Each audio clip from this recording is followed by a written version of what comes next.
Hi everyone, welcome back to this channel. In this tutorial, I will show you how to get the Floral long umbrella in Heartopia. So this umbrella is a special item. It has a green color like this with the floral pattern like this, and you can buy it. You can only buy it from the NPC named Torres. That only appears when it's raining in the game like this.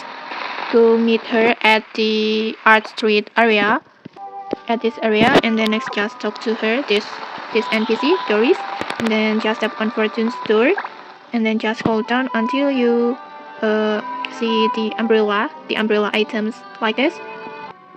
But just keep in mind the umbrella selections is random. That means this floral long umbrella will not always be available every time tourist appears. So if you don't see it during the current rain event, don't worry, just wait for the next rain weather and then just check the tourist store again, and you may need to visit her multiple times before the floral long umbrella finally shows up like this.